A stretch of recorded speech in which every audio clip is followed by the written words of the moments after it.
Bismillahirrahmanirrahim. Assalamualaikum warahmatullahi wabarakatuh.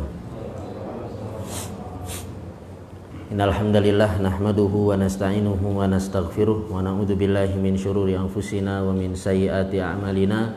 May yahdihillahu fala mudhillalah wa may yudlil fala hadiyalah. Asyhadu an la ilaha illallah wahdahu la syarikalah wa asyhadu anna Muhammadan abduhu wa rasuluh.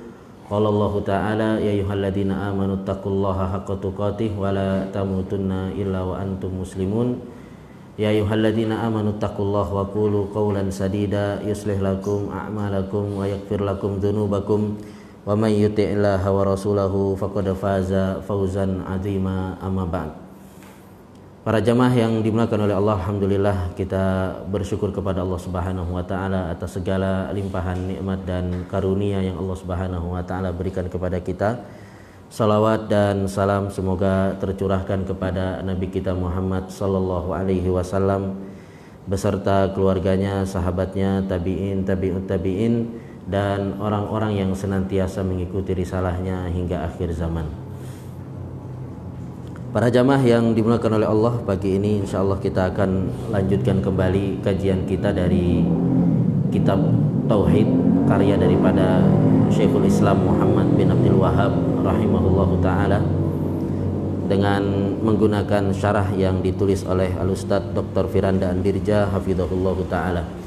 Kita masuk ke bab yang ke-22. Qala rahimahullah, bab ma jaa fi himayatil Mustafa sallallahu alaihi wasallam janabat tauhid wasaddihi kulla tariqin yusilu ila syirk. Bab tentang penjagaan Nabi pada sisi-sisi tauhid dan bagaimana Nabi menutup segala jalan menuju kesyirikan. Ya, bab tentang penjagaan Nabi pada sisi-sisi tauhid dan bagaimana Nabi menutup segala jalan menuju kesyirikan. Bab ini ya, merupakan pelengkap ya, dari bab-bab yang sebelumnya yang sudah kita bahas, yaitu tentang berlebih-lebihan terhadap orang-orang saleh. Dan juga bab ini menjelaskan kepada kita tentang bagaimana semangatnya Nabi Shallallahu Alaihi Wasallam dalam menjaga kemurnian tauhid, yaitu dengan cara beliau menutup segala jalan menuju kepada kesyirikan. Dan di dalam agama kita ada kaedah yang sangat agung, yaitu kaedah sadduz dzari'ah, yang artinya adalah menutup segala sarana yang bisa mengantarkan kepada keharaman. Ya, sadduz dzari'ah itu artinya adalah menutup segala sarana menuju kepada perkara-perkara yang diharamkan. Contohnya misalkan mencela Tuhannya orang-orang musyrik. Ini pada asalnya itu disyariatkan. Ya, mencela Tuhannya orang-orang musyrik pada asalnya itu apa? Disyariatkan.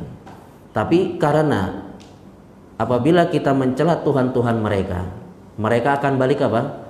Mencela Tuhan kita Allah Subhanahu wa taala, sehingga mencela Tuhannya orang-orang musyrik itu apa? Dilarang di dalam agama. Ya, ini sebagaimana yang Allah Subhanahu wa taala firmankan dalam surat Al-An'am ayat 108, wala tasubbul ladzina yad'una min dunillah fayasubbullaha adwan bighairi ilm. Dan janganlah kamu memaki sesembahan atau sembahan-sembahan yang mereka sembah selain Allah, karena mereka nanti akan memaki Allah dengan melampaui batas tanpa ilmu.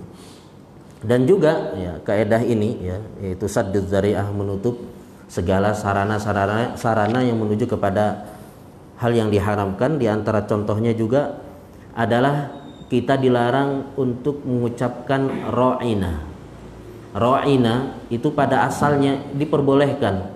Ra'ina itu artinya adalah perhatikan kami. Ya, sebagaimana ucapan para sahabat, wahai Rasul, ra'ina. Wahai Rasulullah, ra'ina, perhatikan kami. Ini pada asalnya diperbolehkan. Tidak ada unsur yang membuatnya menjadi apa? Haram, karena ini cuma dari sisi apa? Bahasa saja. Tapi karena ra'ina ini dalam bahasa Yahudi artinya itu adalah wahai goblok, ya ditulis di sini. Wahai si ahmak, yang pandir, yang goblok. Kalau seandainya para sahabat mengatakan, wahai Rasul, ra'ina, wahai Rasul, perhatikan kami, yang diinginkan sahabat apa? Perhatikan kami. Tapi dalam bahasa Yahudi apa? Ra'ina itu wahai goblok. Maka Allah Subhanahu wa taala melarang, karena takut dipelesetkan oleh orang-orang Yahudi untuk mencela Nabi Shallallahu alaihi wasallam. Ini sebagaimana Allah Subhanahu wa taala berfirman dalam surat Al-Baqarah ayat 104. Ya ayyuhalladzina amanu la taqulu ra'ina, wahai orang-orang yang beriman, janganlah engkau mengucapkan ra'ina, akan tetapi walakin ya waqulu undurna wasma'u, akan tetapi ucapkanlah undurna. Jadi ra'ina itu persamaan katanya adalah undurna, artinya sama, yaitu perhatikan kami, lihat kami wahai Rasul, ya, wasma'u walil kafirina adzabun alim. Kemudian juga kaidah ini berlaku, ya, di antara contohnya misalkan zina. Zina ini adalah suatu perbuatan yang sangat keji, yang sangat diharamkan. Allah Subhanahu wa taala berfirman, wala taqrabuz zina innahu kana fahisyatan wa sa'a sabila, dan janganlah kamu mendekati zina, sesungguhnya zina itu adalah suatu perbuatan yang keji dan suatu jalan yang buruk.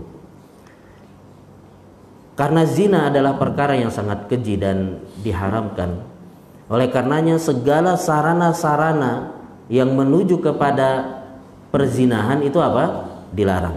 Di antara contohnya misalkan mengumbar pandangan, melihat apa? Wanita yang bukan mahram. Ini pada asalnya tidak mengapa orang melihat wanita yang bukan mahram. Tapi karena memandang wanita yang bukan mahram itu bisa mengantarkan kepada zina, maka melihat kepada wanita itu apa? Diharamkan dan dilarang, ya. Seorang yang melihat wanita ini, ya, dianggap apa? Berbuat maksiat, ya, dapat dosa. Kemudian di antara sarana juga yang menuju kepada perzinahan adalah khalwat, berdua-duaan dengan wanita. Jadi cuma berdua di kantor kah atau di kamar. Ini juga pada asalnya diperbolehkan selama tidak bermesrahan, tidak pegang-pegangan, ya, tidak ciuman. Cuma berdua-duaan pada asalnya diperbolehkan. Tapi karena berdua-duaan berkhalwat dengan wanita yang bukan mahram itu bisa mengantarkan kepada zina, maka ini apa? Dilarang di dalam agama kita. Di antara contohnya juga misalkan ya, bersentuhan lawan jenis. Kemudian wanita yang safar tanpa mahram, ini juga bisa mengantarkan kepada zina, sehingga dilarang di dalam agama kita. Bahkan sampai pun haji, ya, wanita dilarang untuk berangkat apa? Haji tanpa mahram. Makanya disebutkan, ya, tentang haji ini dalam hadis apa? Mastata ilaihi sabila, ya, dan berangkat haji bagi yang mampu. Wanita sudah punya uangnya, sudah apa namanya, ya, punya segalanya, sudah siap berangkat, tapi kalau nggak punya mahram dianggap apa? Dianggap tidak mampu oleh sebagian para ulama. Kemudian wanita juga dilarang untuk menerima tamu laki-laki tanpa kehadiran suaminya. Ini nggak boleh wanita menerima tamu laki-laki bila tidak ada suaminya. Ini pada asalnya tidak mengapa, tapi karena hal yang seperti itu bisa mengantarkan kepada perzinahan, maka dilarang di dalam agama kita. Sama misalkan seperti wanita dilarang untuk berhias, ya, memakai wangi-wangian ketika keluar dari rumah. Ini dilarang kenapa? Karena bisa mengantarkan kepada perzinahan. Kemudian di antara contohnya juga yang disebutkan di sini adalah seperti larangan bertikai.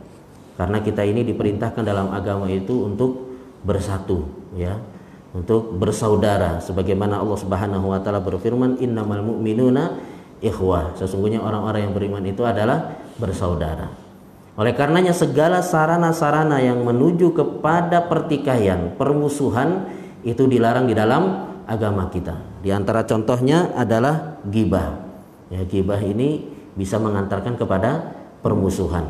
Kalau seandainya antum ghibahi teman antum, kemudian ketahuan, tetap bersaudara atau musuhan, Pak? Akan apa? Akan permusuhan kalau sampai apa? Ketahuan. Oleh karenanya ketika kita menggibahi saudara kita, cara minta maafnya itu bukan datang ke dia, mohon maaf ya, kemarin saya gibahin kamu.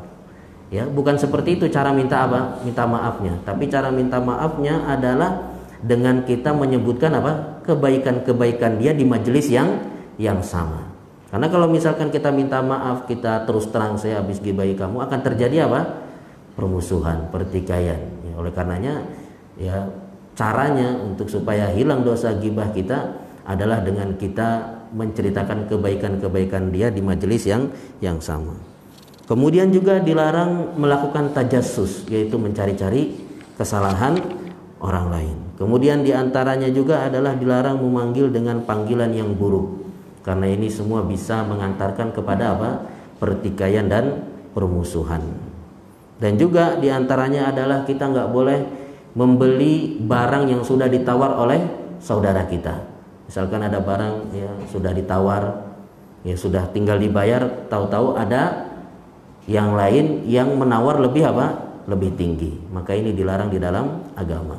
Dan juga dilarang seorang itu melamar wanita yang sudah apa? Dilamar oleh saudaranya. Ya, ini semua dilarang karena itu semua sarana menuju kepada permusuhan dan pertikaian. Sedangkan Islam memerintahkan agar kita ini saling apa? Bersaudara.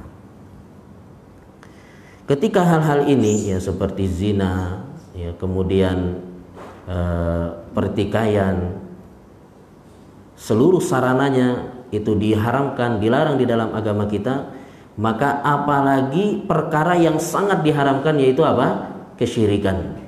Maka seluruh sarana-sarana yang menuju kepada kesyirikan itu apa? Sangat dilarang di dalam agama kita. Contohnya misalkan berlebih-lebihan terhadap orang soleh ya, dengan beribadah di kuburan mereka. Ini sarana yang sangat kuat mengantarkan kepada apa? Kesyirikan. Maka seluruh sarana-sarana yang mengantarkan kepada kesyirikan ini, yaitu berlebihan terhadap orang soleh ya, dengan beribadah di kuburan mereka atau membangun kuburan mereka, itu apa? Dilarang di dalam agama kita. Di antaranya seperti meninggikan kuburan, kemudian menulis di kuburan, dan juga dilarang ya menyemen di kuburan, memasang lampu di kuburan, ya sholat di kuburan, dan juga dilarang sholat menghadap kuburan, ya dilarang berdoa di kuburan dengan keyakinan bahwasanya berdoa di kuburan itu lebih dikabulkan oleh Allah Subhanahu wa taala daripada berdoa di masjid. Ya, ini seluruh ini merupakan sarana-sarana yang menuju kepada apa? Kesyirikan, maka ini dilarang di dalam agama kita. Ini menunjukkan bagaimana detailnya Nabi kita Shallallahu alaihi wasallam dalam melarang apa? Kesyirikan, dan bagaimana kekhawatiran yang sangat kuat dari Nabi kita Shallallahu alaihi wasallam akan terjadinya apa? Kesyirikan melalui jalan-jalan ini. Sebagaimana kesyirikan melalui jalan ini, yaitu berlebihan terhadap orang soleh, telah terjatuh kepada kaumnya Nabi Nuh alaihi salam, di mana mereka pada awalnya terlalu berlebihan terhadap orang-orang soleh, ya tokoh-tokoh mereka, guru-guru mereka, Wad, Suwa, Yaghus, Ya'uq, Nasr, ya, yang mana ketika orang-orang soleh ini meninggal dunia, syaitan datang kemudian membisikkan kepada mereka bukan untuk menyembah orang-orang soleh tersebut, tapi syaitan membisikkan kepada mereka untuk apa? Untuk membuat foto-foto mereka, membuat patung-patung mereka, kemudian diletakkan di mana? Di majelis-majelis mereka. Yang dengan melihat foto-foto ini, patung-patung ini, menambah semangat mereka dalam beribadah. Teringat dulu ini adalah orang-orang soleh yang ibadahnya sangat kuat kepada Allah. Tapi datang generasi berikutnya dan ilmu sudah dilupakan, akhirnya patung-patung ini yang awalnya pada generasi pertama tidak disembah, tapi kemudian apa? Disembah. Inilah yang dikhawatirkan oleh Nabi kita Sallallahu alaihi wasallam. Namun yang sangat disayangkan ya di negeri kita, ya di zaman ini, orang-orang sangat bermudah-mudahan terhadap hal ini.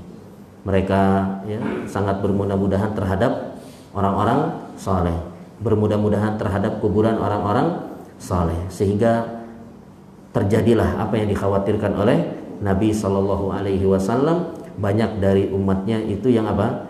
Beribadah di kuburan dan akhirnya terjatuh ke dalam kesyirikan, yaitu meminta kepada penghuni penghuni kubur.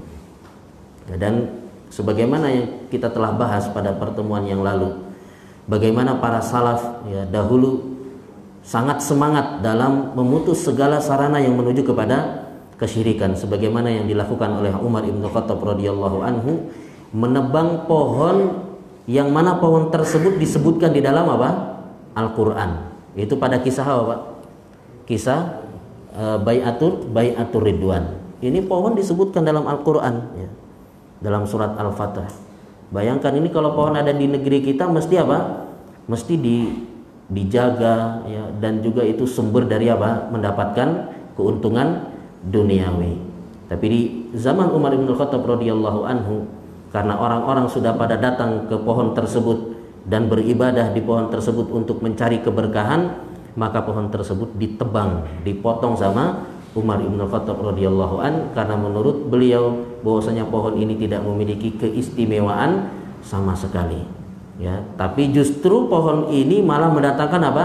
Fitnah. Maka ditebang oleh Umar bin Khattab radhiyallahu an. Dan juga ya sebagaimana kita sebutkan pada pertemuan yang lalu, yaitu ada jenazah yang sangat luar biasa, yang mana jenazah ini kalau terjadi musim kemarau di daerah tersebut tinggal apa? Dikeluarkan maka turun hujan. Jenazah ini dikenal ya, diketahui yaitu siapa? Nabi Daniel alaihi salam. Ini jenazah yang luar biasa, tidak dimakan oleh tanah, sehingga jenazahnya, jasadnya utuh, padahal sudah sekitar 300 abad yang lalu, tapi masih apa? Masih utuh. Di zaman Umar ibn Khattab radhiyallahu anhu ya, jenazah ini diperintahkan untuk dikubur, digalikan 13 apa? Kuburan, kemudian dikubur di salah satunya supaya orang-orang tidak bisa menemukan jenazah tersebut. Ini menunjukkan bagaimana semangatnya ya Nabi Shallallahu Alaihi Wasallam dan juga semangatnya para salaf, para sahabat Nabi ya Shallallahu Alaihi Wasallam dalam apa? Dalam menjaga tauhid, dalam memurnikan tauhid, sehingga mereka berusaha untuk memutus segala sarana-sarana yang menuju kepada kesyirikan. Jamaah yang dimuliakan oleh Allah, dalam bab ini penulis membawakan 3 dalil. Dalil yang pertama, firman Allah Subhanahu wa taala, laqad ja'akum rasulun min anfusikum azizun 'alaihi ma anittum harisun 'alaikum bil mu'minina raufur rahim. Sungguh telah datang kepadamu seorang rasul dari kaummu sendiri. Berat terasa olehnya penderitaanmu, sangat menginginkan keimanan dan keselamatan untukmu, amat belas kasihan lagi penyayang kepada orang-orang yang beriman. Laqad ja'akum rasulun min anfusikum, ya, telah datang kepada kalian seorang rasul dari kaummu sendiri. Diutusnya nabi ya di tengah-tengah umat, menunjukkan akan karunia dan nikmat dari Allah Subhanahu wa taala. Sebagaimana Allah berfirman dalam surat Al-Imran ayat 164, laqad manallahu 'alal mu'minina id ba'atsa fihim rasulan min anfusihim. Sungguh Allah telah memberikan karunia kepada orang-orang yang beriman ketika Allah mengutus di antara mereka seorang rasul dari golongan mereka sendiri. Jadi diutusnya Nabi Shallallahu Alaihi Wasallam itu merupakan karunia dan nikmat dari Allah Subhanahu wa taala, yang mana Nabi Shallallahu Alaihi Wasallam itu mengeluarkan manusia dari kegelapan menuju cahaya yang terang benderang. Dan makna daripada laqad ja'akum rasulun min anfusikum, telah datang kepada kalian seorang rasul dari diri kalian sendiri. Maksudnya adalah bahwasanya Nabi Shallallahu Alaihi Wasallam itu diutus di tengah-tengah umat, bukan dari kalangan jin dan bukan dari kalangan malaikat, sehingga seorang ya bisa bercengkrama dengan Nabi, yang melihat Nabi Shallallahu Alaihi Wasallam, melihat bagaimana akhlaknya Nabi Shallallahu Alaihi Wasallam. Jadi bukan dari kalangan jin yang tidak bisa dilihat, dan juga bukan dari kalangan malaikat yang tidak bisa dilihat, tapi Nabi Shallallahu Alaihi Wasallam yang dikatakan ya rasulan min anfusikum, dari diri kalian, maksudnya adalah sama-sama manusia, sehingga bisa dilihat bagaimana akhlaknya Nabi Shallallahu Alaihi Wasallam dan juga bisa bercengkrama dengan Nabi alaihi salatu wassalam. Dan Nabi Shallallahu Alaihi Wasallam disebutkan sifatnya di sini azizun alaihi ma anittum, yaitu berat terasa olehnya penderitaan kalian. harisun alaikum bil mu'minina raufur rahim, sangat semangat untuk kebaikan kalian dan sangat lembut dan sayang kepada orang-orang yang beriman. Menunjukkan akan sayangnya Nabi Shallallahu Alaihi Wasallam kepada umatnya, semangatnya Nabi Shallallahu Alaihi Wasallam supaya umatnya ini mendapatkan hidayah, agar umatnya ini tidak terjatuh kepada kesyirikan. Dikerahkan seluruh ya apa yang bisa dilakukan oleh Nabi Shallallahu Alaihi Wasallam ya di dalam dakwahnya, agar umatnya ini tidak terjatuh kepada kesyirikan, sehingga seluruh di dalam agama ini sudah dijelaskan oleh Nabi Shallallahu Alaihi Wasallam. Ya, disebutkan ma baqiya syai'un yuqarribu minal jannah wa yubaiduni minan nar illa waqad buyyina lakum, illa waqad buyyina lakum. Tidak tertinggal suatu pun yang mendekatkan ke surga dan menjauhkan dari neraka, melainkan telah dijelaskan semuanya kepada kalian. Artinya semuanya sudah dijelaskan oleh Nabi Shallallahu Alaihi Wasallam. Seluruh kebaikan yang mengantarkan kepada surga dijelaskan, seluruh keburukan yang mengantarkan kepada neraka juga dijelaskan oleh Nabi Shallallahu Alaihi Wasallam. Bahkan semuanya dijelaskan oleh Nabi Shallallahu Alaihi Wasallam, sebagaimana orang-orang Yahudi datang kepada Salman Al-Farisi radhiyallahu anhu. Dia mengatakan, qad allamakum nabiyyukum kulla syai'in hatta al-qiraa'ah. Apakah nabi kalian mengajarkan semuanya sampai adab dalam apa? Buang hajat. Iya, diajarkan di dalam agama kami, kata Salman Al-Farisi. Dia diajarkan semuanya oleh Nabi Shallallahu Alaihi Wasallam, meskipun apa? Adab dalam buang hajat, yaitu tidak boleh menghadap ke kiblat, dan juga tidak boleh ketika cebok itu dengan menggunakan tulang atau apa? Kotoran-kotoran hewan. Bahkan Abu Dzar radhiyallahu anhu ya, beliau pernah mengatakan bahwasanya sampai semua jenis burung, yang besar, yang kecil, yang warnanya hitam, merah, belang-belang, itu juga dijelaskan oleh Nabi Shallallahu Alaihi Wasallam. Ya, maksudnya dijelaskan itu apakah burung ini boleh dimakan ataukah tidak boleh dimakan. Ya, sampai hal yang seperti itu dijelaskan oleh Nabi kita Shallallahu Alaihi Wasallam. Bahkan pada perkara-perkara dunia, ya, bahkan pada perkara-perkara yang mungkin di mata orang itu perkaranya sangat remeh. Seperti apa? Seperti makan. Makan ini remeh atau tidak, Pak? Ya, seperti remeh. Tetapi diajarkan dalam apa? Agama kita, yang tidak diajarkan dalam agama-agama yang lain. Kalau makan ya pakai tangan kanan. Kemudian makan dari apa yang terdekat. Kemudian kalau selesai makan jangan langsung dicuci tangannya, tapi apa? Dijilat-jilat terlebih dahulu. Sampai seperti itu diajarkan. Mungkin menurut orang ini sangat remeh, bahkan sebagian orang menganggap ini ajaran apa ini, kok jorok sekali, habis makan apa? Jilat-jilat. Benar nggak, Pak? Antum juga kalau makan di restoran mahal malu nggak jilat-jilat? Malu, ya kan? Bahkan nasi bersih aja di piring itu apa? Malu. Kalau makan sama teman-teman, sama bos, mungkin kita makannya sampai bersih, tulang digigit-gigitin, malu nggak, Pak? Kadang kita malu, ini orang kelaparan atau bagaimana? Tapi inilah apa? Ajaran Nabi kita Shallallahu Alaihi Wasallam, sampai sedetail itu apa diajarkan di dalam Islam. Yang tujuannya adalah ya kenapa kita harus menjilat-jilat? Karena kita tidak tahu di mana letak apa keberkahan makanan yang kita makan.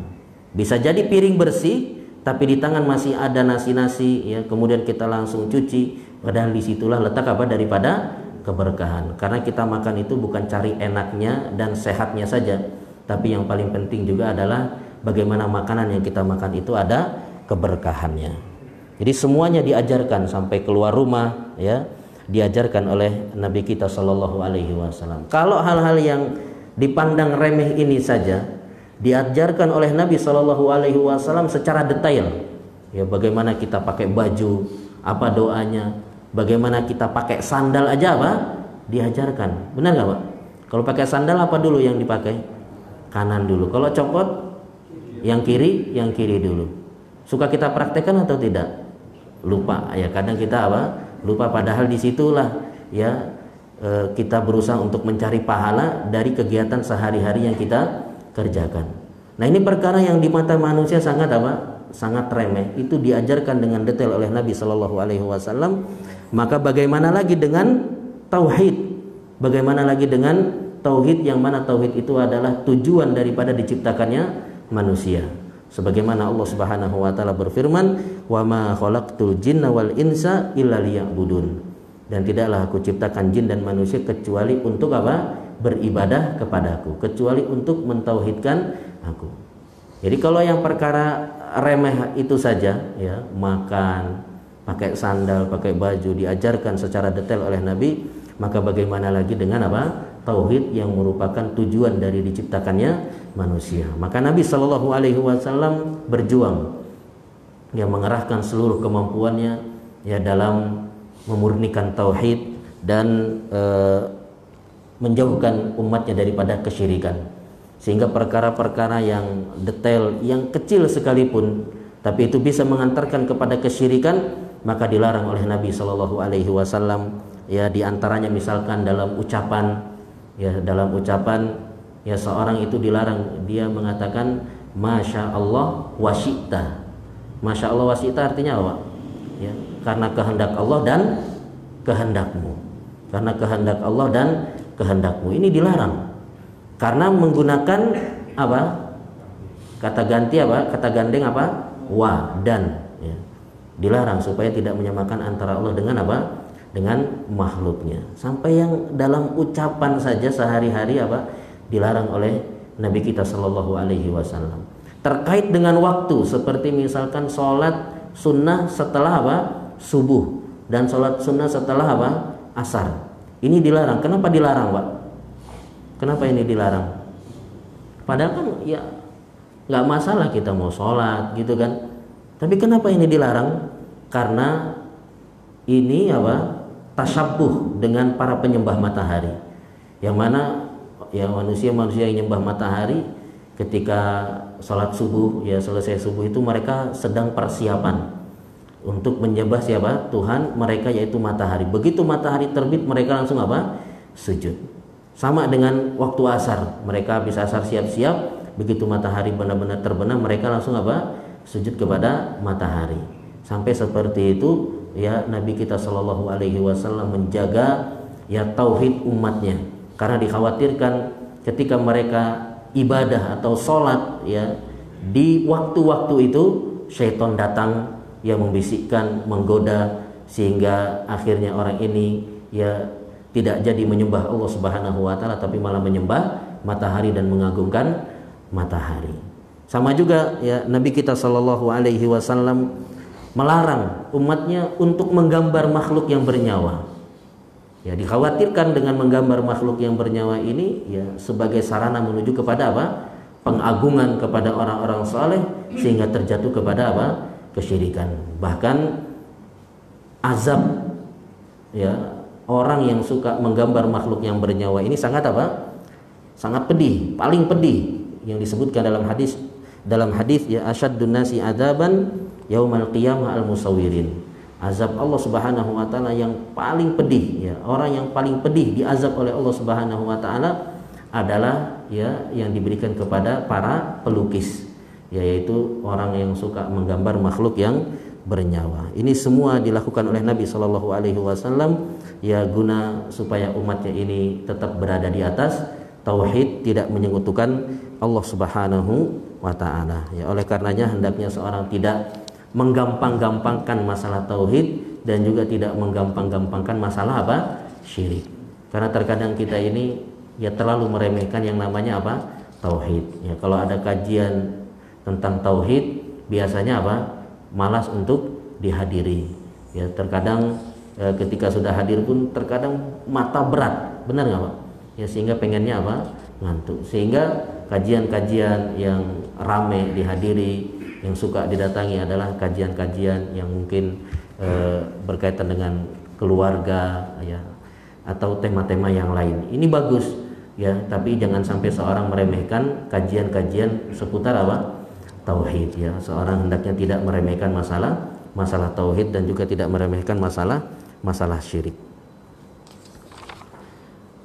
Kemudian dalil yang berikutnya, dalil yang kedua, diriwayatkan dari Abu Hurairah bahwa Rasulullah Shallallahu Alaihi Wasallam bersabda, "La taj'alu buyutakum kubura, wa la taj'alu qabri 'ida, wa sallu alayya fa inna salatakum tablughuni haitsu kuntum."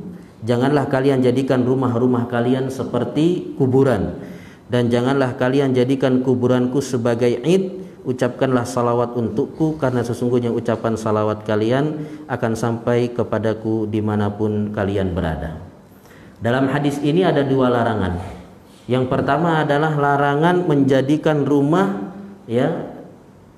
sebagai kuburan. Dan yang kedua adalah larangan menjadikan kuburan Nabi sebagai id. Yang pertama, la taj'alu buyutakum kubura, jangan kalian jadikan rumah kalian kuburan. Ini maknanya ada dua. Yang pertama adalah menjadikan rumah itu benar-benar kuburan, yaitu ketika ada anggota keluarga yang meninggal dunia dikuburkan di rumah. Ada nggak yang seperti itu, Pak? Ada ya. Jadi ada anggota keluarga meninggal kemudian dikubur di rumah. Maka ini dilarang. Kenapa dilarang? Ya, karena yang pertama bisa mengantarkan kepada gulu, berlebih-lebihan kepada orang yang sudah meninggal dunia. Bisa jadi mungkin di anggota keluarga tersebut atau kerabatnya ada orang yang soleh, mungkin dianggap sebagai wali kah, sehingga ketika meninggal dunia dikubur di rumah. Ini yang pertama, karena bisa mengantarkan kepada gulu. Yang kedua, jenazah ini atau mayit ini yang sudah meninggal dunia jadi tidak mendapatkan banyak doa dari kaum muslimin. Kalau dikuburkan di kuburan kan banyak kaum muslimin yang mendoakan. Orang yang ziarah atau orang yang mau menguburkan jenazah yang lain datang mesti ucapkan doa, assalamualaikum ahlad diyar minal mu'minina wal muslimin wa inna insyaallah bikum lahikun nas'alullaha lana walakumul afiyah. Ini doa yang sangat luar biasa. Tapi kalau orang dikuburkan di rumah, nggak ada yang datang untuk berziarah kecuali kerabat-kerabatnya saja. Kemudian yang ketiga, dilarang karena memudaratkan bagi ahli waris. Ahli waris yang dapat rumah itu jadi tidak bisa membagikan warisannya dengan sempurna. Ini ruang yang ada kuburannya untuk siapa ini? Atau kalau misalkan dijual harganya menjadi menjadi sangat murah. Itulah diantara sebab dilarangnya menguburkan jenazah di rumah. Kemudian makna yang kedua dari la taj'alu buyutakum kubura, janganlah kalian jadikan rumah kalian seperti kuburan. Itu maknanya adalah benar-benar menjadikan rumah itu seperti kuburan karena tidak ada ibadah di dalam rumah tersebut. Tidak ada sholat, tidak ada baca Al-Quran, tidak ada kebaikan di dalam rumah tersebut, sehingga rumah tersebut dilarang oleh Nabi. Nabi SAW mengatakan jangan kalian jadikan rumah kalian seperti kuburan. Oleh karena hendaknya kalian itu kalau sholatlah di rumah untuk sholat sunnah. Ya, sebagaimana Nabi SAW bersabda, ij'alu min salatikum fi buyutikum. Jadikanlah salat kalian itu di rumah-rumah kalian.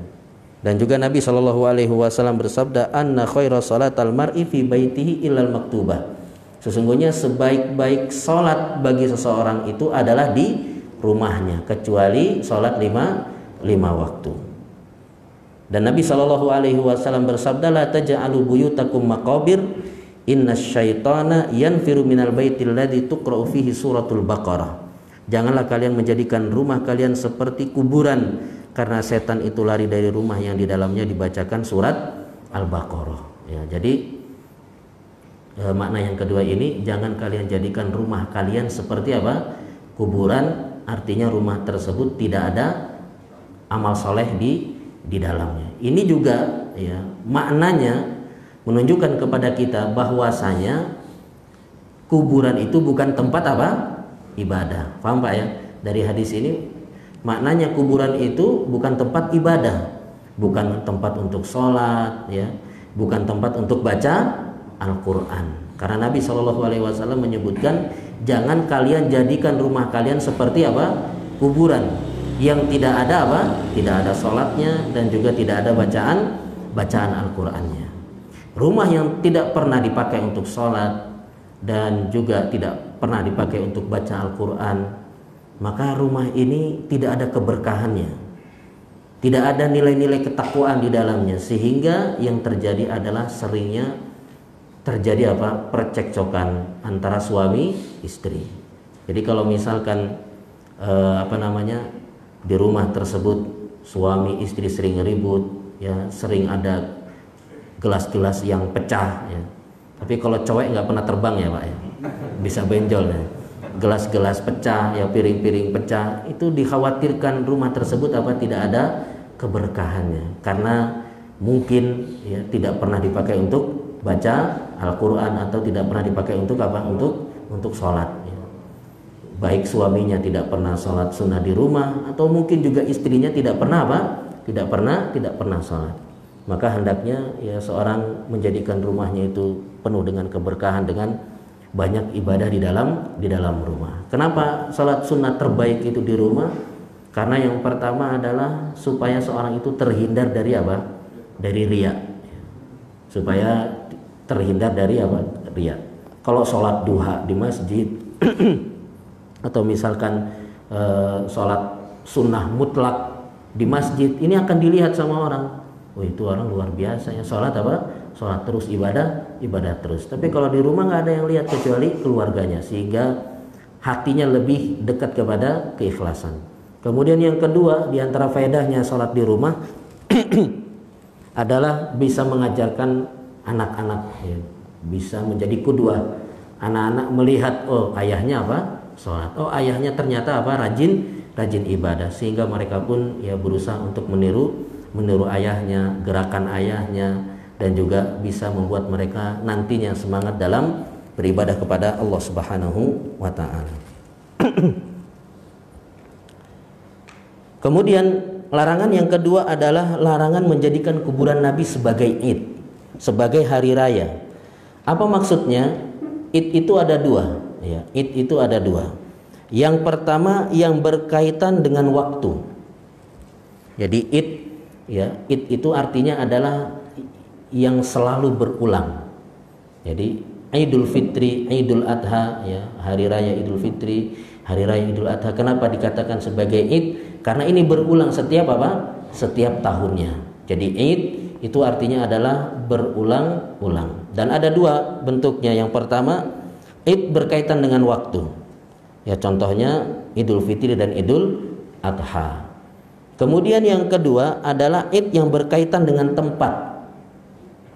Artinya tempat-tempat tersebut sering didatangi secara berulang-ulang. Contohnya seperti Masjidil Haram, Masjid Nabawi, ya, Arafah, Musdalifah, Mina, dan juga Masjidil Aqsa, ya. Adapun kuburan Nabi ini kan juga termasuk daripada tempat. Dan Nabi SAW mengingatkan, la taj'alu qabri ida, jangan kalian menjadikan kuburanku sebagai id, yaitu yang didatangi secara berulang-ulang datang ke kuburan Nabi SAW itu dilarang. Jadi penduduk Madinah, mereka setiap hari datang ke Masjid Nabawi, kemudian ziarah ke kuburan Nabi, salam kepada Nabi. Ini tidak diperkenankan, tidak diperbolehkan. Jadi nggak boleh sering-sering datang ke kuburan Nabi Sallallahu Alaihi Wasallam. Nanti insya Allah akan datang pembahasannya, ya, pada dalil yang ketiga. Apa yang dimaksud dengan menjadikan kuburan Nabi sebagai id. Tapi jamaah yang dimuliakan oleh Allah, lafaz yang terakhir daripada hadis ini, wasallu alayya fa inna salatakum tablughuni haitsu kuntum, ini menunjukkan semangatnya Nabi Shallallahu Alaihi Wasallam dalam menjaga kemurnian tauhid. Wasallu alayya, salawatlah kalian kepadaku, sesungguhnya salawat kalian itu akan sampai dimanapun kalian berada. Ini menunjukkan semangatnya Nabi dalam menjaga kemurnian tauhid. Artinya Nabi Shallallahu Alaihi Wasallam perintahkan kepada umatnya, salawat saja dimanapun, mau di Indonesia, mau di Eropa, mau di mana saja, salawat saja kalian kepadaku. Karena salawat kalian itu akan sampai kepadaku dimanapun kalian berada. Artinya tidak perlu kalian datang jauh-jauh, ya, ke kuburanku untuk mengucapkan salawat kepadaku. Karena apabila kalian sering datang ke kuburan Nabi, sering datang salam, salawat kepada Nabi, ini bisa mengantarkan kepada kesyirikan. Lama-lama mengagungkan kuburan apa? Nabi. Lama-lama jadi apa? Menyembah kuburan Nabi sallallahu alaihi wasallam. Oleh karenanya sebagai bentuk semangatnya Nabi sallallahu alaihi wasallam dalam menjaga kemurnian tauhid, ya, umatnya diperintahkan untuk sholawat di mana saja. Tidak perlu jauh-jauh datang ke kuburan Nabi untuk sholawat di kuburan Nabi Shallallahu Alaihi Wasallam. Sholawat kalian di mana saja akan apa? Akan sampai kepada Nabi. Sebagaimana dalam hadis yang lain, Nabi Shallallahu Alaihi Wasallam bersabda, Innalillahi malaikatan sayyahina fil ard yuballighuni min ummati assalam. Sesungguhnya Allah memiliki malaikat yang berkeliling di muka bumi, mereka menyampaikan salam untukku dari seluruh umatku. Tapi jamaah yang dimuliakan oleh Allah, dalil yang terakhir dari bab ini, ya, dalil yang ketiga. Dalam hadis yang lain, Ali bin Husain menuturkan bahwa ia melihat seseorang masuk ke dalam celah-celah yang ada pada kuburan Rasulullah Shallallahu Alaihi Wasallam. Kemudian berdoa, maka ia pun melarangnya seraya berkata kepadanya, maukah kamu aku beritahu sebuah hadis yang aku dengar dari bapakku, dari kakekku, dari Rasulullah Sallallahu Alaihi Wasallam. Beliau bersabda, la tattakhidhu qabri 'ida wala buyutakum kubura wa sallu alayya fa inna taslimakum yablughuni haitsu kuntum. Janganlah kalian jadikan kuburanku sebagai tempat perayaan, dan janganlah kalian jadikan rumah-rumah kalian sebagai kuburan, dan ucapkanlah doa salam untukku, karena doa salam kalian akan sampai kepadaku dari mana saja kalian berada. Perhatikan hadis ini. Hadis ini dibawakan oleh Habib, ya. Habib itu adalah keturunan Nabi, yaitu Ali bin Husain, ya. Ali bin Husain yang dikenal dengan Ali Zainal Abidin, seorang tabi'in yang paling top dalam ibadah dan juga dalam keilmuan. Syekhul Islam Ibnu Taimiyah rahimahullahu taala mengomentari hadis ini dengan mengatakan, perhatikanlah sunnah ini, bagaimana sumber keluarnya adalah dari orang-orang Madinah, dari kalangan ahlul bait yang mempunyai kedekatan nasab dan rumah dengan Rasulullah Shallallahu Alaihi Wasallam. Ya, jadi hadis ini, yaitu hadis jangan jadikan kuburan Nabi sebagai id, itu diriwayatkan oleh keturunan Nabi, orang yang paling dekat nasabnya dengan Nabi dan rumahnya paling dekat dengan Nabi, ya, dari penduduk Madinah. Pastinya mereka paling tahu bagaimana melakukan kuburan Nabi Shallallahu Alaihi Wasallam dengan benar, ya, bagaimana menyikapi, ya, kuburan Nabi Shallallahu Alaihi Wasallam dengan benar, yaitu bukan dengan mendatanginya secara terus menerus atau berdoa di sisi kuburan Nabi Shallallahu Alaihi Wasallam. Dan juga disebutkan juga dari Habib, ya, dari Habib artinya dari keturunan Nabi Shallallahu Alaihi Wasallam yang nasabnya sangat dekat, yaitu dari Hasan bin Ali bin Abi Thalib radhiyallahu anhu. Ketika beliau melihat ada seorang berada di sisi kuburan, yaitu seorang yang bernama Suhail bin Abu Sahal. Ketika dia berada di kuburan tersebut, ya, ditanya sama Hasan bin Ali ini, kenapa engkau berada di kuburan? Maka dia mengatakan, aku hanya memberi salam kepada Nabi Shallallahu Alaihi Wasallam. Maka Hasan mengatakan, jika kamu masuk masjid maka berilah salam. Kemudian dia berkata, sesungguhnya Rasulullah Shallallahu Alaihi Wasallam bersabda, janganlah kamu menjadikan kuburku sebagai id, janganlah kamu menjadikan rumahmu sebagai kuburan, bersalawatlah kepadaku karena salawatmu sampai kepadaku dimanapun engkau berada. Allah melaknat orang-orang Yahudi dan Nasrani, mereka menjadikan kubur nabi-nabi mereka sebagai masjid. Kalian dengan orang yang berada di Andalus sama saja. Artinya, kalian datang ke kuburan Nabi, salam kepada Nabi langsung di depan kuburan Nabi, itu sama saja dengan orang yang ada di Andalus, ya, mengucapkan salam juga sama-sama apa? Sampai kepada Nabi Shallallahu Alaihi Wasallam. Artinya nggak perlu seorang itu ketika sholawat atau salam itu harus di kuburan Nabi Shallallahu Alaihi Wasallam. Tapi jamaah yang dimuliakan oleh Allah,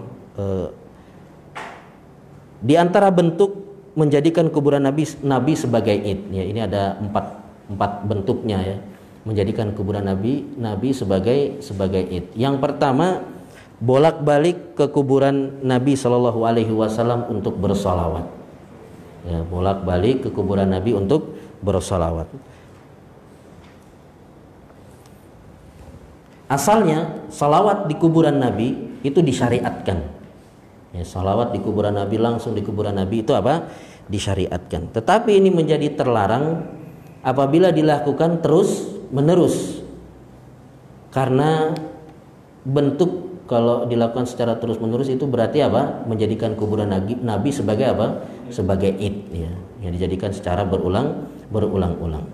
Kemudian bentuk yang kedua adalah bolak-balik mengucapkan salam. Kalau tadi mengucapkan salawat, yang kedua adalah mengucapkan salam kepada Nabi Shallallahu Alaihi Wasallam.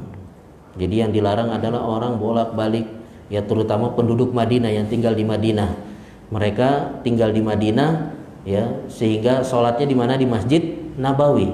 Setiap datang sebelum masuk ke masjid, ke kuburan apa? Ke kuburan Nabi dulu, ngucapin salam kepada Nabi. Maka ini apa? Maka ini dilarang. Jadi kita salam, sholawat kepada Nabi itu dari jauh saja, sehingga nggak perlu misalkan ada orang yang mau umroh, yang mau haji, kita katakan kepadanya nanti, ya, saya titip salam ya kepada Nabi Shallallahu Alaihi Wasallam. Ada nggak yang seperti itu, Pak? Banyak ya orang yang titip salam kepada Nabi, padahal dia mengucapkan salawat salam di Indonesia saja apa? Sampai. Kalau kita harus salawat salam di kuburan Nabi, ya, atau titip salam ke kuburan Nabi, ini Nabi Shallallahu Alaihi Wasallam jadi hilang keistimewaannya. Yang mana keistimewaan Nabi itu orang salawat di mana saja bisa apa? Sampai. Tapi kalau misalkan orang harus ke sana, titip salam ke sana, ini menghilangkan apa? Sisi keistimewaan Nabi kita Shallallahu Alaihi Wasallam. Ya, sehingga tidak perlu seorang itu bolak-balik, ya, salam ke kuburan Nabi Shallallahu Alaihi Wasallam. Yang paling sering dari para sahabat untuk melakukan salawat dan salam di kuburan Nabi adalah Ibnu Umar radhiyallahu anhuma. Tidak diketahui, ya, ada sahabat-sahabat lain yang apa? Yang bolak-balik salam di kuburan Nabi kecuali Ibnu Umar.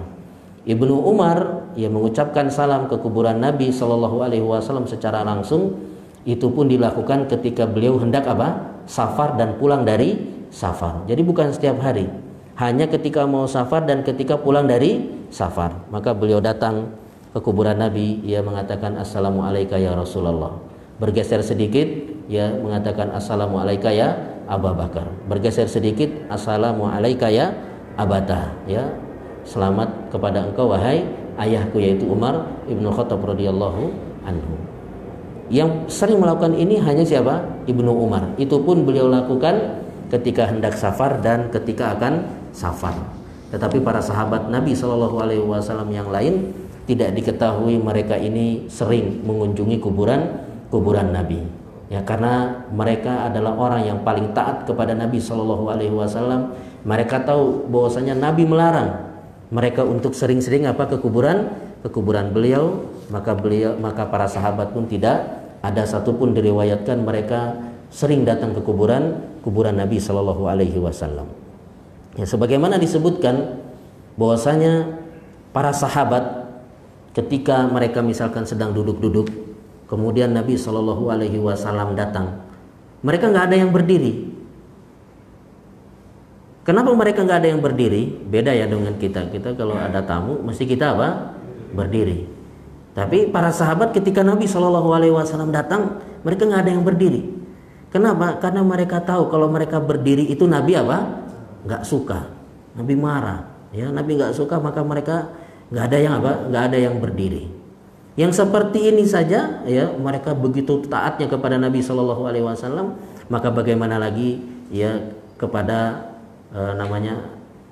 datang ke kuburan Nabi secara apa? Secara berkala, maksudnya sering, sehingga mereka, ya, para sahabat ini tidak ada yang diketahui mereka sering salawat atau salam di kuburan Nabi Shallallahu Alaihi Wasallam karena kepatuhan mereka kepada Nabi. Jadi disebutkan dalam Muwatta Imam Malik, ya, Imam Malik rahimahullahu taala berkata, tidak mengapa ya seorang itu ke kuburan Nabi untuk penduduk Madinah dengan syarat apa? Sering apa? Ketika hendak safar atau pulang dari safar. Ketika pulang dari safar atau hendak safar, maka tidak mengapa. Tapi untuk penduduk Madinah, maka tidak disarankan mereka untuk sering-sering bersolawat dan salam kepada Nabi Sallallahu Alaihi Wasallam. Kemudian yang ketiga, di antara bentuk menjadikan kuburan Nabi sebagai id adalah berkumpul untuk ziarah kubur Nabi Sallallahu Alaihi Wasallam pada waktu tertentu setiap tahun. Ya, berkumpul untuk ziarah kubur Nabi Sallallahu Alaihi Wasallam pada waktu tertentu setiap tahun. Ya, misalkan menjadikan ritual. Ya, misalkan pada saat Maulid, ya, pada saat Maulid mereka berkumpul kemudian ziarah ke kuburan Nabi. Setiap Maulid mesti ziarah ke kuburan Nabi. Maka ini diantara bentuk menjadikan kuburan Nabi sebagai apa? Sebagai id, ya, yang dilarang oleh Nabi kita Sallallahu Alaihi Wasallam. Kemudian yang keempat, diantara bentuk menjadikan kuburan Nabi sebagai id adalah sengaja bersafar khusus untuk ziarah kuburan Nabi Sallallahu Alaihi Wasallam. Sengaja safar untuk ziarah kuburan Nabi.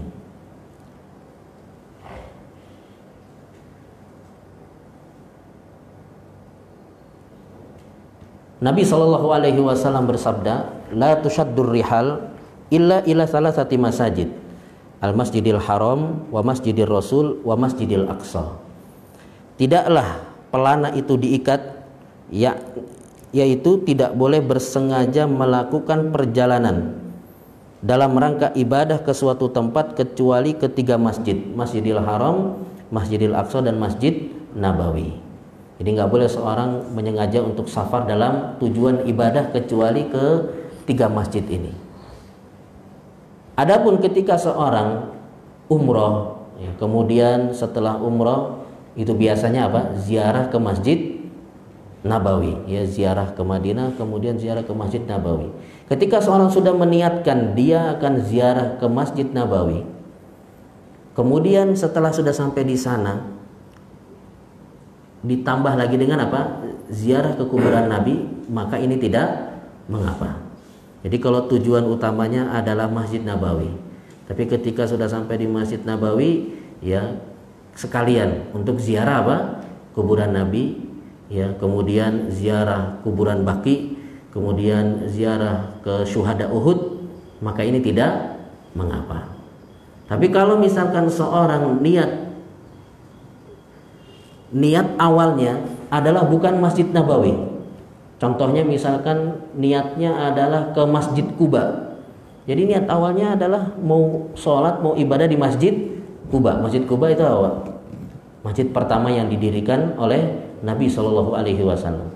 Jadi tujuannya bukan Masjid Nabawi, tapi tujuannya adalah Masjid apa? Kuba. Kan disebutkan dalam riwayat orang yang sholat di Masjid Kuba itu pahalanya apa? Seperti apa? Seperti umroh. Ya, siapa yang keluar dari rumahnya dalam keadaan suci kemudian sholat 2 rakaat di Masjid Kuba, itu pahalanya seperti apa? Umroh.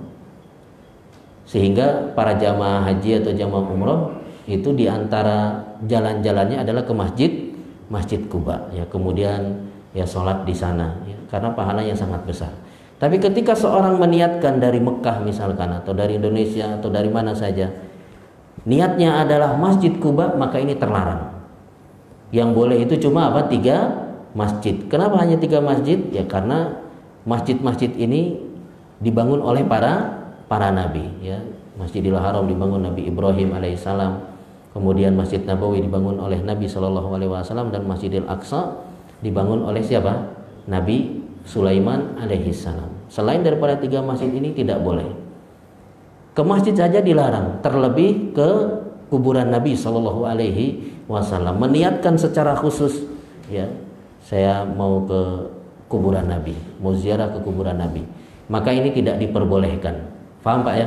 Jadi meniatkan secara khusus, ya, Jadi niatnya adalah kuburan Nabi, nanti sekalian sholat di Masjid Nabawi, ini tidak boleh.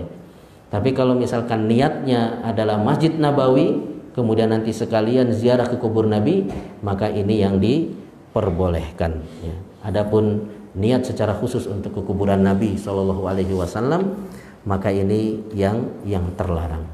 Ya, jadi itu diantara 4 bentuk menjadikan kuburan Nabi Shallallahu Alaihi Wasallam sebagai Id. Tapi jamaah yang dimuliakan oleh Allah, sebagai tambahan faedah. Kenapa orang-orang itu suka ziarah ke kubur Nabi? Kenapa, Pak? Ya, kenapa mereka suka ziarah ke kubur Nabi? Ya, mungkin diantaranya adalah mereka menganggap itu ada keutamaannya.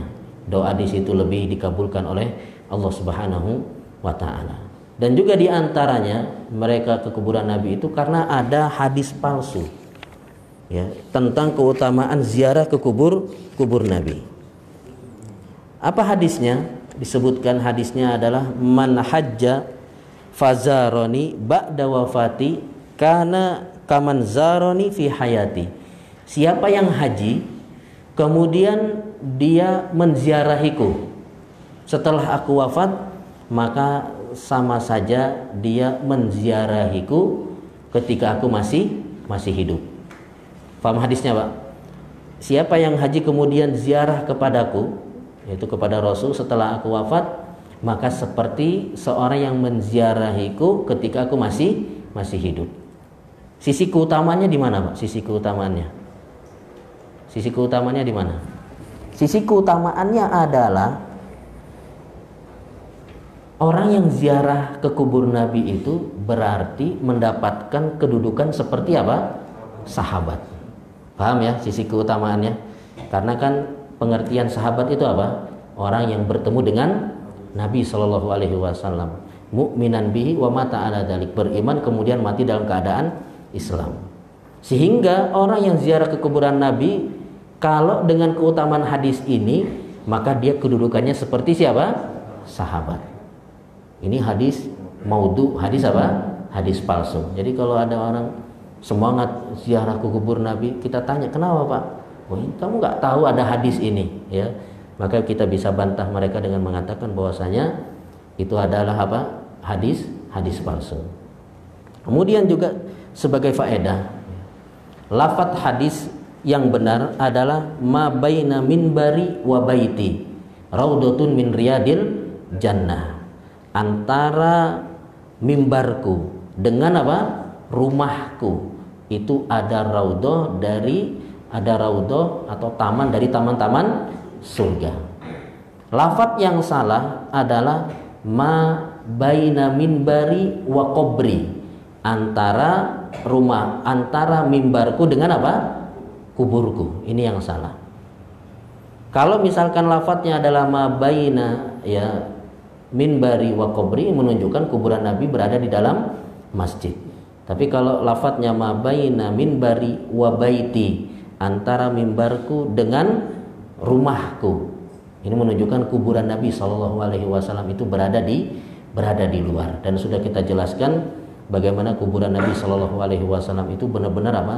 Ditutup, ya, benar-benar ditutup. Sebagaimana di sini dijelaskan keponakannya Aisyah radhiyallahu anha, ya, istri Nabi Shallallahu Alaihi Wasallam, yaitu Al Qasim bin Muhammad, berkata kepada Aisyah, ya ummah ikshifi kubran Nabi, wahai bunda, bukalah, singkapkanlah kuburan Nabi Shallallahu Alaihi Wasallam, aku ingin melihatnya. Maka dilihatlah kuburan Nabi oleh Al Qasim bin Muhammad, itu rata, ya. Kuburan Abu Bakar juga rata dengan tanah, artinya tidak ada apa? Tidak ada bangunan, tidak ada gundukan, ya, rata, ya, dengan tanah. Begitu juga dengan kuburan Abu Bakar dan juga apa? Umar. Artinya kuburan Nabi Shallallahu Alaihi Wasallam itu benar-benar ditutup dan bahkan ada runcingnya, ya, sebagaimana sudah kita jelaskan, supaya orang itu risih ketika harus sujud yang menghadap kuburan Nabi Shallallahu Alaihi Wasallam. Dan juga makna daripada raudhah, apa keistimewaan daripada raudhah? Nabi Shallallahu Alaihi Wasallam menyebutkan raudhatun min riyadil jannah, taman dari taman-taman surga. Artinya seorang yang beribadah di situ, ya, insya Allah menjadi penyebab dia dimasukkan ke dalam apa? Surga. Jadi sehingga orang-orang bersemangat untuk beribadah di Raudhah. Hanya saja diingatkan oleh Syekh Abdul Muhsin Al-Abbad Al-Badar hafizahullahu taala bahwasanya ibadah di Raudhah itu hukumnya adalah sunnah. Hukumnya adalah apa? Sunnah. Sedangkan bertikai, dorong-dorongan ini hukumnya apa? Haram. Sehingga seorang tidak perlu memaksakan diri untuk beribadah di Raudhah apabila itu menjadikan mereka harus berkelahi, dorong-dorongan, ribut, bahkan bisa malah mengangkat suara di masjid Nabi Shallallahu Alaihi Wasallam. Jadi ibadah di situ sunnah, dan sedangkan dorong-dorongan, bermusuhan, bertikai hukumnya haram, maka hendaknya seorang berusaha ya meninggalkan yang haram meskipun harus meninggalkan yang sunnah, karena yang haram itu lebih utama untuk apa? Ditinggalkan daripada mengejar yang disunnahkan. Wallahu taala alam. Ini yang bisa disampaikan pada kesempatan pagi hari ini. Mudah-mudahan apa yang disampaikan ini bermanfaat bagi kita semua. Mungkin ada yang mau bertanya? Waalaikumsalam warahmatullahi wabarakatuh.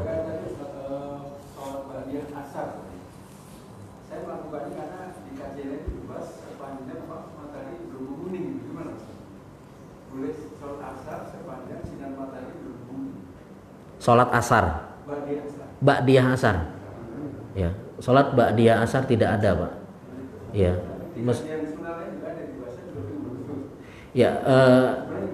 wallahu taala alam. Jadi sholat sunnah itu ada dua modelnya. Yang pertama adalah sholat sunnah yang ada sebab. Yang kedua yang tidak ada sebab. Yang tidak ada sebab itu misalkan seperti sholat duha, ya, kemudian sholat malam. Ini tidak ada apa? Tidak ada sebab. Adapun sholat sunnah yang ada sebabnya seperti sholat tahiyatul masjid, ya. Kemudian sholat apa lagi, Pak? Sholat istikharah. Itu sholat yang ada apa? Sebabnya. Kalau sholat sunnah yang tidak ada sebab, maka terlarang dilakukan ya habis asar atau habis subuh. Kalau yang sholat sunnah yang ada sebab, maka tidak mengapa. Seperti misalkan seorang masuk masjid, ya, di antara apa? Asar sama maghrib. Maka kalau dia sholat tahiyatul masjid, dia tidak mengapa. Atau kalau misalkan dia ngelamar seorang wanita, asar, ya habis asar dia ngelamar.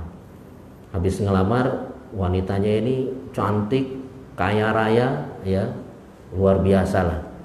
Kemudian wanita ini siap, saya siap, asalkan antum juga siap, saya kasih waktu cuma sampai maghrib. Antum kan harus istikharah dulu, benar nggak, Pak? Nah, ketika antum istikharah itu tidak mengapa dilakukan apa di waktu-waktu yang terlarang seperti itu. Wallahu a'lam. Ya, kalau ada ustadz yang lain yang mengatakan boleh sholat sunnah, ya bisa jadi, ya saya nggak tahu kenapa dia membolehkan. Bisa jadi tadi mungkin yang dibolehkan adalah sholat yang memiliki apa? Memiliki sebab seperti itu. Wallahu a'lam.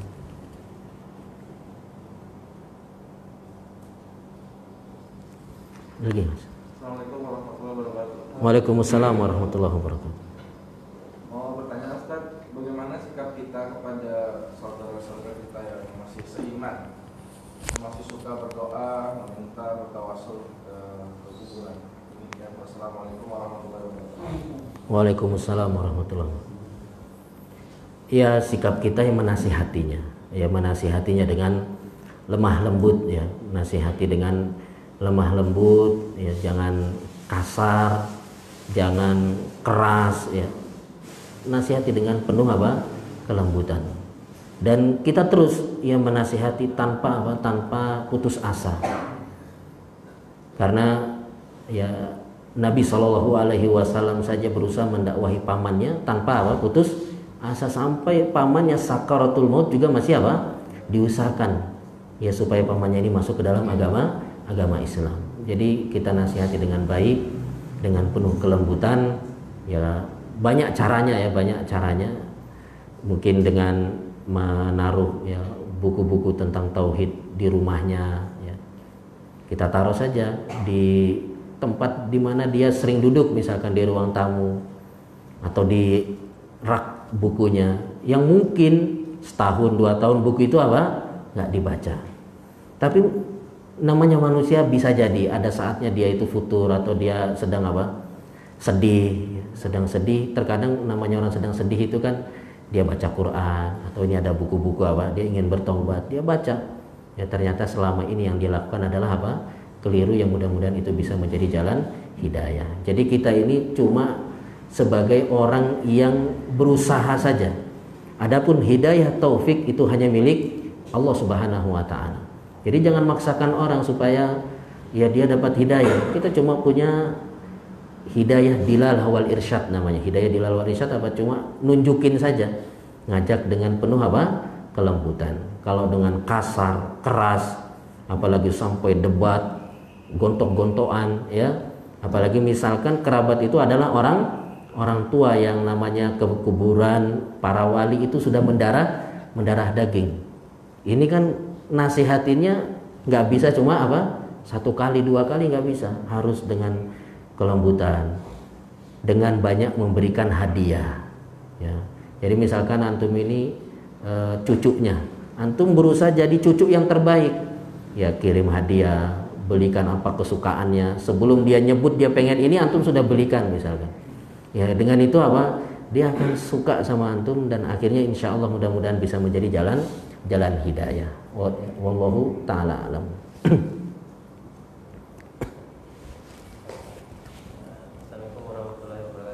Waalaikumsalam warahmatullahi wabarakatuh.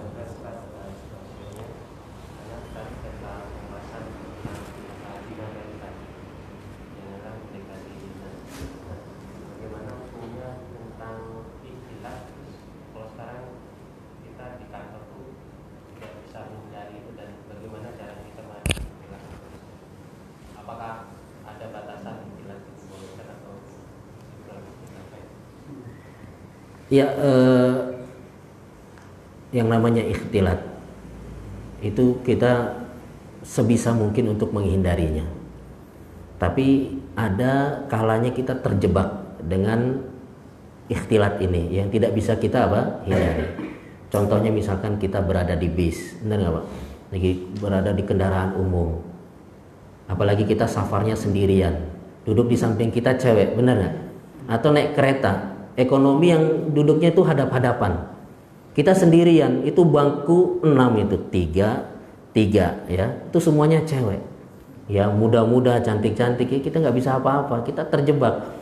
Kita mau berdiri ya kita capek juga berdiri terus, mau tukaran ya juga kadang kita nggak enak. Makanya safar itu bagusnya adalah membawa keluarga, bawa istri. Bahkan Nabi SAW jihad saja yang mengerikan ya istilahnya ya, itu beliau membawa istri. Dengan itu seorang ketika dia safar bawa istri dia akan selamat. Tapi terkadang kita terjebak, kita ada urusan pekerjaan, kita harus safar sendirian ya, maka kita di situ ya terjadi ikhtilat. Atau sebagaimana di perusahaan, di kerjaan, di kantor kita ya sudah, mau bagaimana lagi. Harusnya yang perempuan itulah yang yang tidak bekerja, benar nggak Pak? Yang harusnya seperti itu laki-laki. Masa antum yang ngalah, kalau ikhtilat gini saya nggak bekerja lah ya, nanti nggak bisa makan keluarga. Kadang kita terjebak dengan hal-hal yang demikian yang mengharuskan kita untuk ikhtilat ya, banyak-banyak istighfar, dan juga berusaha untuk menundukkan pandangan, dan juga berusaha untuk tidak banyak ngobrol, apalagi sampai bercanda ya. Kalau cewek itu kan kadang kalau bercanda kelewatan, tangannya gatal, benar nggak Pak? Ya kamu gitu kan.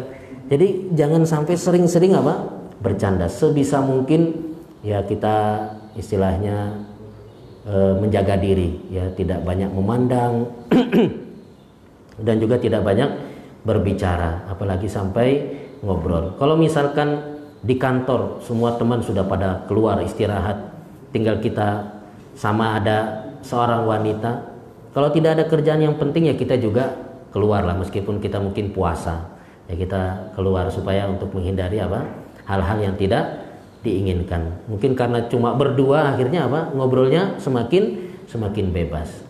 Lihat bagaimana ketika Aisyah radhiyallahu anha tertinggal ya, pada kisah hadisatul ifki, Kan pernah Aisyah tertinggal, benar nggak Pak?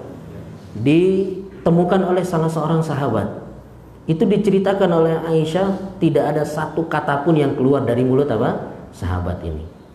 Kalau kita kan sudah ketemu, kenapa? Kok bisa ketiduran, benar nggak Pak? Kita tanya-tanya, kenapa? Oh ngantuk, capek. Emang habis ngapain? Panjang akhirnya apa? Supaya perjalanan itu tidak bete, tidak bosan. Akhirnya apa? Terjadi obrolan. Tapi lihat bagaimana Aisyah dan sahabat ini tidak ada satu kata pun yang keluar. Sahabat ini nggak kepo, nggak tanya, ya kenapa kok bisa ketiduran? Apa yang menyebabkan ya sampai kok tertinggal? Itu tidak ada pertanyaan-pertanyaan yang demikian. Jadi kalau misalkan kita terjebak dengan ikhtilat itu, ya usahakan kita tetap menjaga diri, karena fitnah wanita itu apa sangat luar biasa. Sampai-sampai seorang tabi'in, kibarut tabi'in, Sa'id bin Musayyab rahimahullahu ta'ala, sudah berumur 80 tahun lebih, mata juga sudah buta, sudah rabun, tetap beliau mengatakan yang paling aku takutkan adalah fitnah wanita. Ya meskipun kita sudah punya istri, tapi tetap saja seorang itu masih bisa terkena apa? Fitnah wanita. Apalagi kan belakangan ini ada yang namanya pelakor, benar nggak Pak? Apa segala macam lah. Makanya kita berusaha ya menjaga diri dan tidak meremehkan, tidak menggampangkan. Ya kita ngobrol sama wanita boleh, tapi seperlunya tanpa ada apa? Tanpa ada basa-basi atau misalkan malah berlebihan dalam bercanda. Ya, wallahu ta'ala alam.